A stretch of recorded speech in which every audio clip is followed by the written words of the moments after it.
time for another unprompted episode of Ask Unbreakable Anything. Let's do our disclaimer. I am not, nor will I ever claim to be a mental health professional, an expert, or a know-it-all. I am simply a very, very vocal survivor. I share my experience, my strength, my hope. I share my story. I share my ups, my downs, my lefts, my rights, my fronts, my backs. I share my own toxic traits. I share me. Let's go. So the question that I just got a little while ago through messages was, how do you co-parent with a narcissist? You ready? You don't. Thanks for coming. You don't. You do not and cannot co-parent with a narcissist. What you can do is parent while there's a narcissist involved. And let me tell you that the most beneficial tactic in dealing with a narcissist when there are children involved is the gray rock method. What is the gray rock method? The gray rock method is facts only, no emotion. Gray rock. No up, no down, no nothing. Gray rock. Child's name has such and such appointment on such and such a date. Here's the address. Here's the telephone number. Here's what needs to be brought. That's it. Child is not feeling well today. I'm taking them to the doctor. Here's their temperature. I will update you once we get back. That's it. Child has this appointment. Child needs their haircut. Child needs new clothes. Whatever the case is. Facts only. Now you're going to get those responses back that are going to be those toxic, lovely, narcissistic responses. Because remember, a narcissist doesn't care about anyone but themselves, which unfortunately includes their children. They will try to hoover. They will try to use the children against you. They will try to send messages through the children. They will try to get information out of the children. They will do everything they can, including cause detriment to their child, in order to still try to control you. So you have to establish the boundaries on how things are going to go. Does that mean that all of your boundaries are going to be followed? No. But you've got to keep your head on straight as the healthy parent.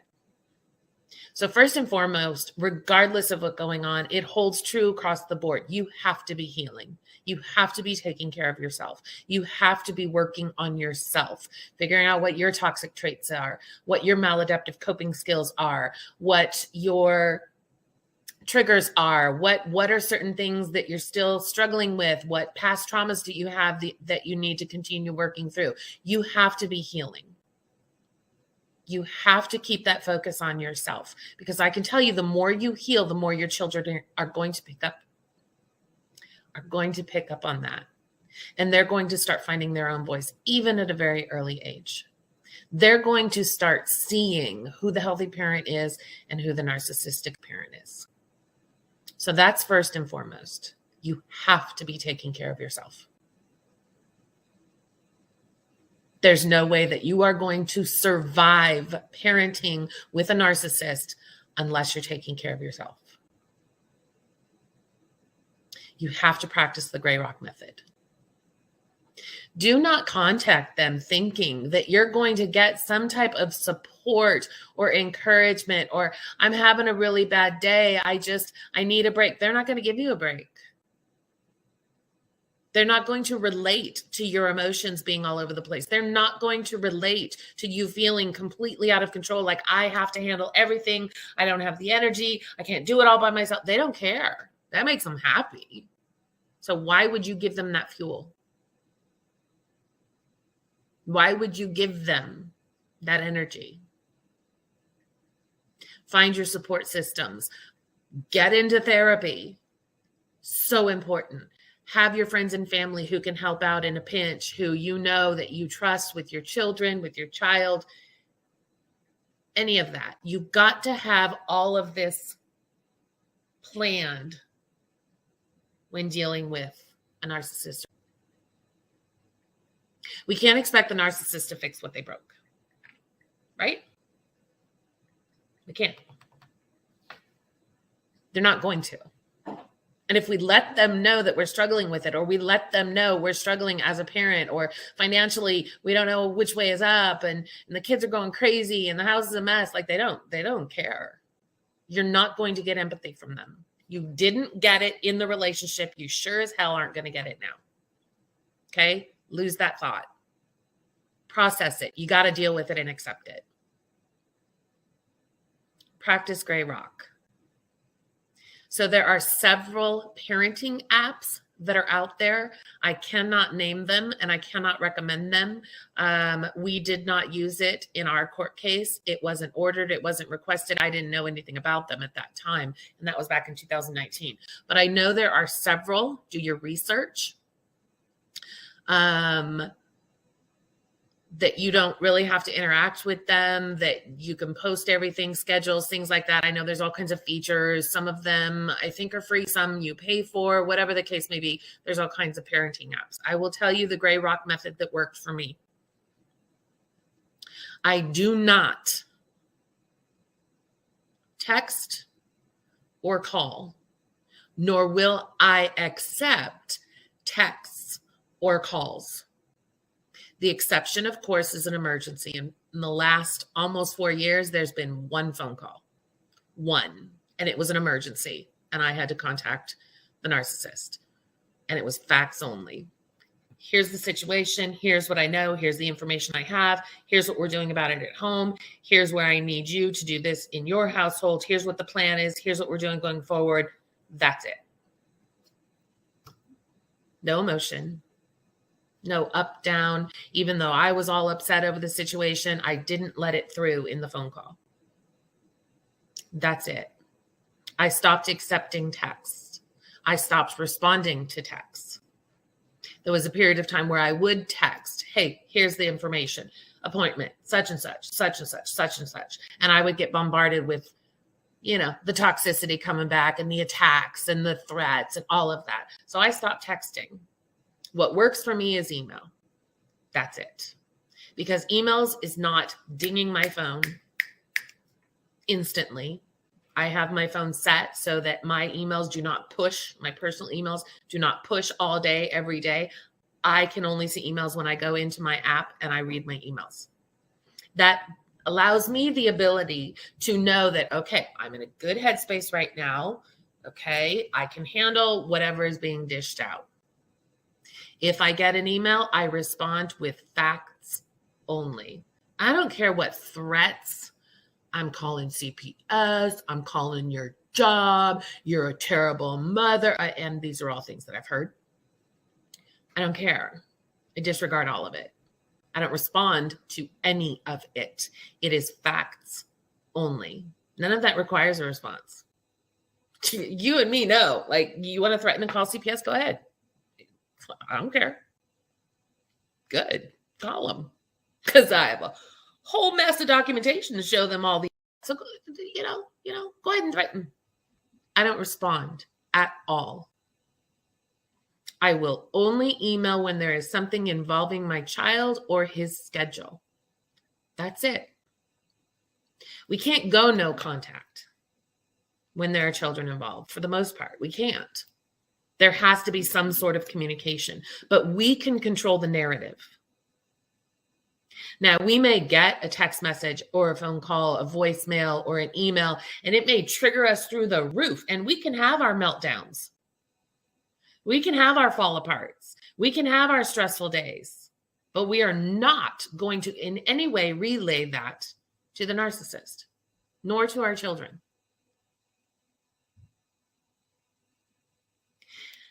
In the state of Texas, which is where I'm at, and I believe nationwide, emails and text messages, I believe nationwide, don't quote me on it, but I do know for a fact in the state of Texas, emails and text messages are admissible in court.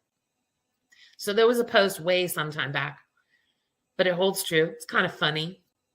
It says, Dance like no one is watching, but text and email like it will one day be admitted in court. Exactly. Exactly. You don't want a judge to see it. Don't put it in an email or a text or a voicemail. And when you're healing, you don't have that need anymore. You don't have that need to fight back. You don't have that need to defend yourself or say, but you don't have those needs anymore. They will try and try and try and try to continue to suck you in. And the more that you detach, practice gray rock, they're not getting any fuel, y'all. We talk about it all the time. They need supply. And if we're not giving them supply, they got to go find it somewhere else. Do not hesitate to make sure that your children are safe. Now, by that, I mean, if something happens, call the authorities, call CPS.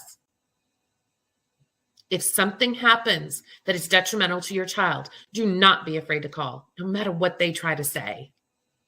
No matter what this happened at your or at your house, or you're the one who's bad. And if you call CPS, I'm going to tell them this, and I'm going to tell them, okay, all right. Don't let them get back up here. Control the narrative. Figure out the form of communication that works best for you, because everyone's different. Practice gray rock. Have your backup plan. Had a situation recently with a survivor where the child was playing football, going to practice, 3 days a week, something like that. And the child's first football game came up, and it just so happened that the child was with at that time. And the refused to allow the child to go to his first football game. Now, the team was so small that without that one player, the entire team had to forfeit. And these are little ones. So you can imagine these little ones are just so excited to go play their first game. And while it was devastating to the child and devastating to the parent who is not the narcissist, there's nothing you can do at that point other than document it and take it to court. There are going to be situations where you're just going to have to throw up your hands and say, okay, not that you're in agreement with what they're doing, but you're choosing your battles. There are going to be other things where you stand your ground. Absolutely not. This is what's happening. This is what that appointment is. This is what this child is doing. This is where this child is going. There's going to be both sides. But again, the more you focus on your healing, the less it affects you. The more you focus on your healing, the more you can just throw that into those babies who need you now more than ever. And I will tell you from firsthand experience, when you are healing, your children pick up on it. Your life, your household, your home all becomes more peaceful.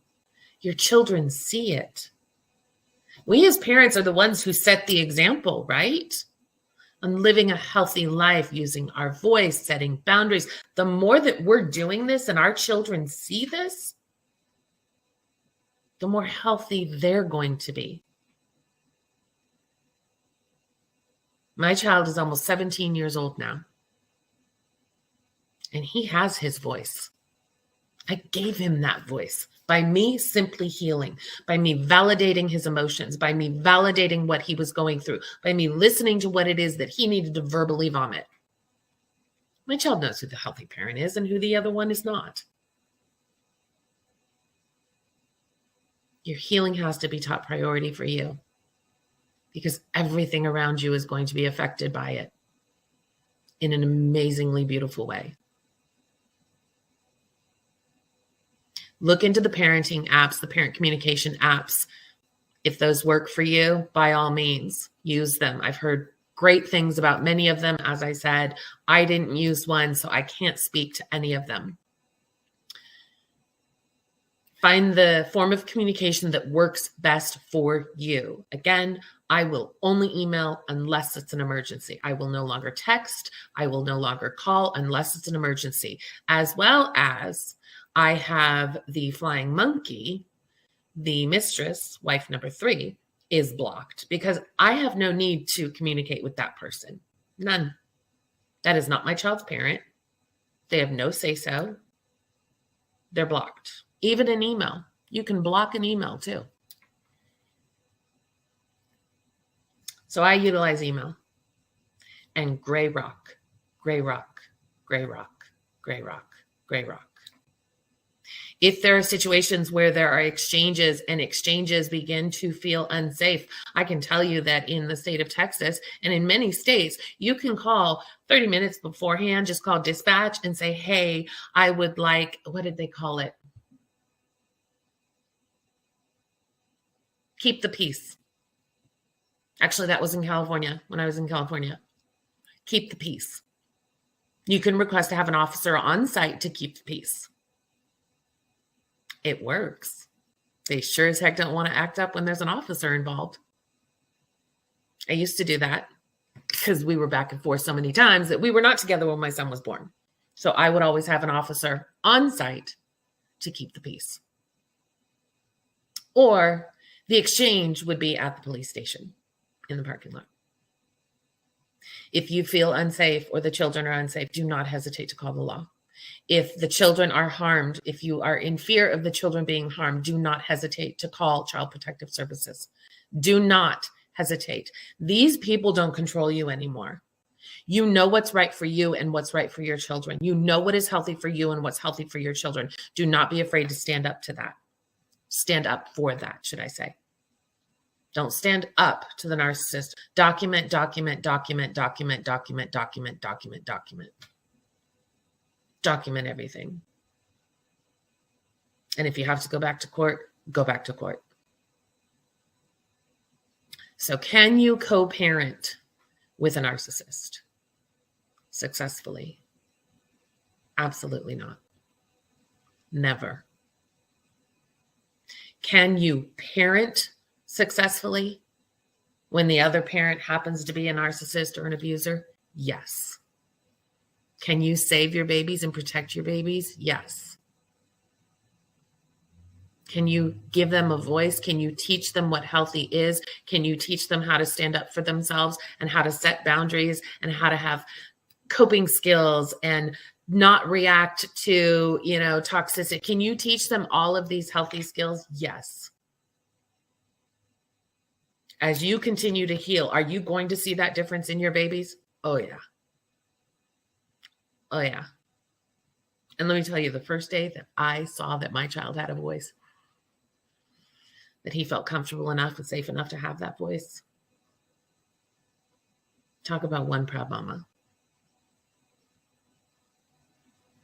So no, you can't co-parent with a narcissist, but you can parent successfully when the other parent is a narcissist.